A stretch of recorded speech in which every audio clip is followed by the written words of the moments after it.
cross over before the ark of the Lord your God into the midst of the Jordan, and each one of you take up a stone on his shoulder, according to the number of the tribes of the children of Israel, that this may be a sign among you when your children ask in time to come, saying, what do these stones mean to you?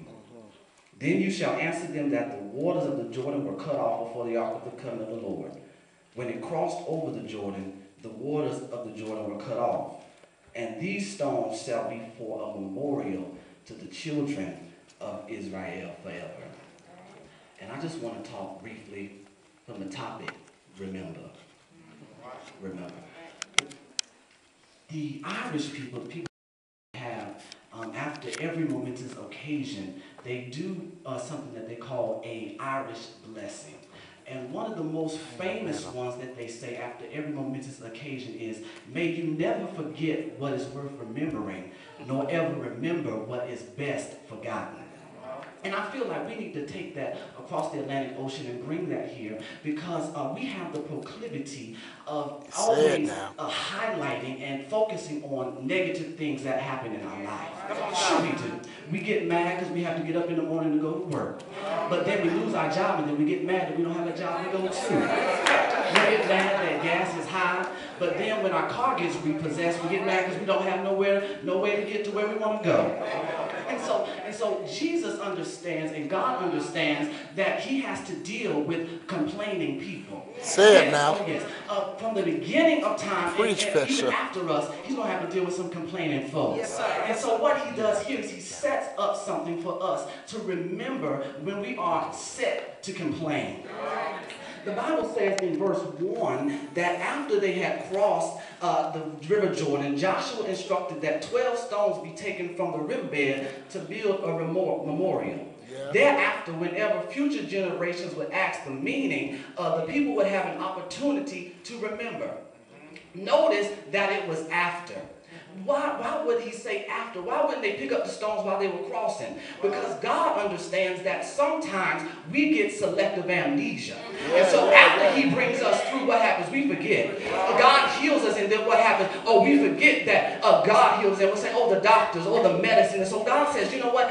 After I have blessed you, after I have taken you through it, you need to pick up something that you can remember me, because you're not going to give nobody else the glory. It all belongs to me.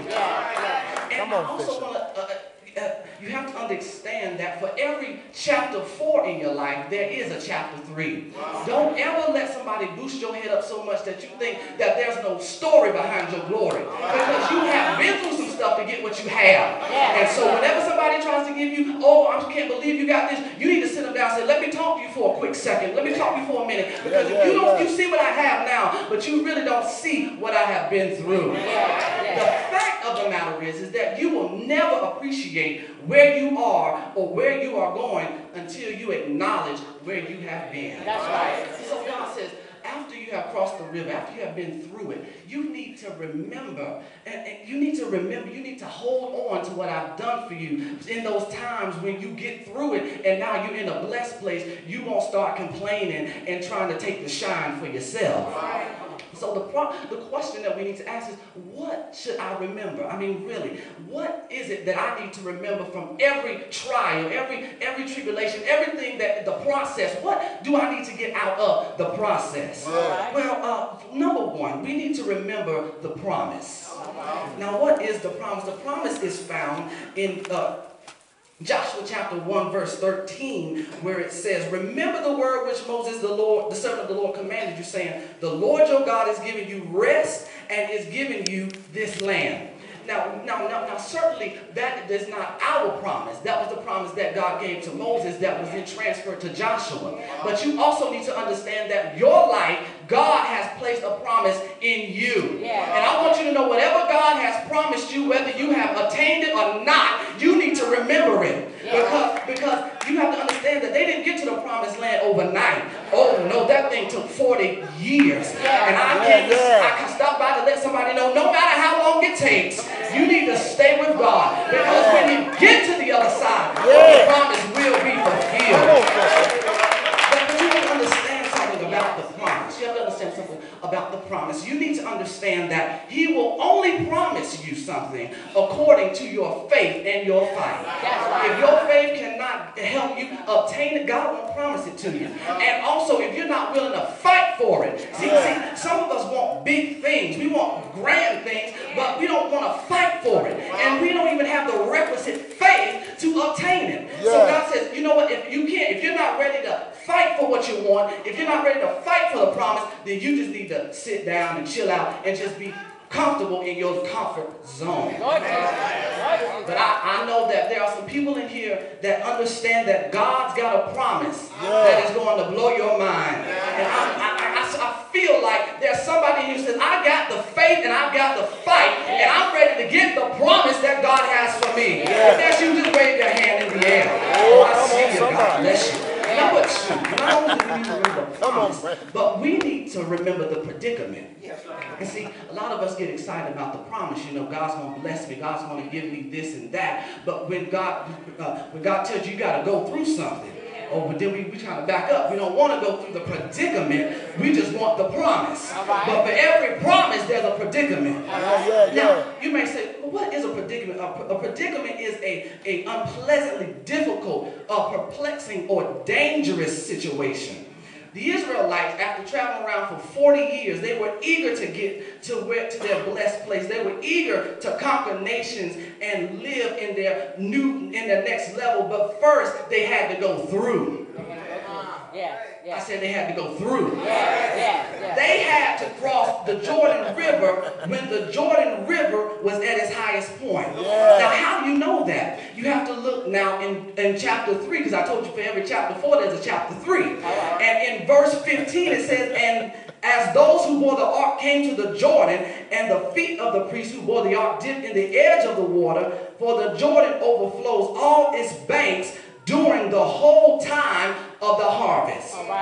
Now, wait a minute. You mean to tell me that they had to cross the Jordan when it was at the highest point? It's enough that I got to go through the Jordan when it's already a river. But you mean to tell me now I got to go through when it's at its highest point, when it's overwhelming, when it's just it's just swelling up. I've got to go through that. It's enough that I got to go through. But now I got to go through something extra. Come on, notice now, because it says the Jordan overflowed its banks. When it said during the whole time of harvest. What God was doing was He was giving them a prophetic introduction to that next level. You're about to hit the harvest. And I came to let somebody know the more you go through,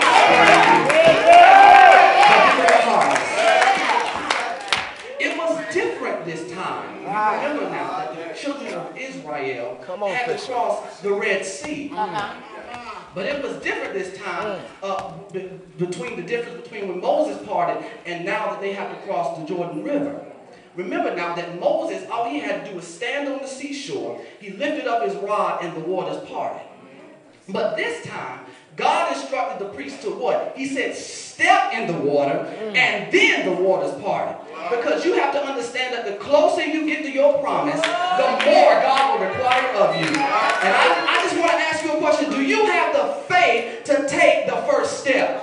Because it may feel overwhelming, but you are closer than you think. But if you quit now, you'll never get it. Oh, I just wish you would go ahead and take the first step. And I know it's a recession. I know gas is high. I know salaries are low. But God said, if you will take the first step. It may seem crazy now, but whatever God says, do it. In this season, whatever God says, you better do it. Why? Because His instructions are the initiation to your increase. If you will just do what God says, He'll give you what He has. Not only should you remember the promise, not only should you remember the predicament, but you should also remember His presence. God's presence among them and His faithfulness to them made the entire journey from Egypt to the promised land possible. He was with them at the end of their wanderings, just as He was with them in the beginning. Now, don't fool yourself. I know we are beautiful people. We drive nice cars and we got these nice houses and good jobs. But God is the only one that has been with you from the beginning. We all shedded some friends. Some of us have shed some family members. But it was God. He's the only one that has been with us from the beginning.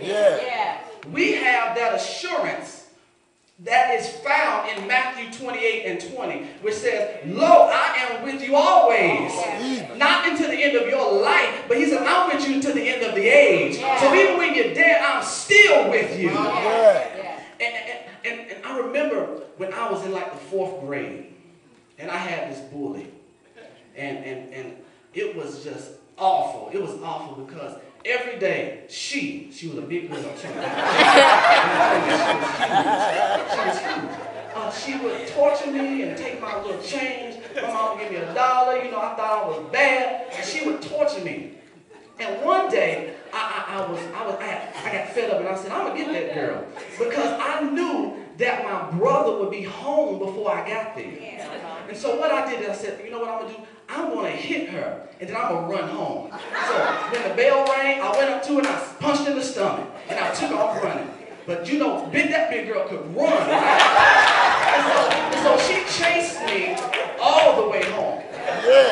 And I'm calling out, and I'm screaming, and I don't know what happened, but somehow my brother must have known that day, because when I got to the house, he was standing on the porch. And when I saw rounding that corner, he was standing there, you know, I got bold then, and I kind of slowed down a little bit, you know, because I said, when I get to the porch, I know that there's somebody bigger than I am that's going to back me up. And I know that the enemy is chasing you. But you got to remember that the presence of the one that's bigger than you, and so whenever they chase you, just run to God.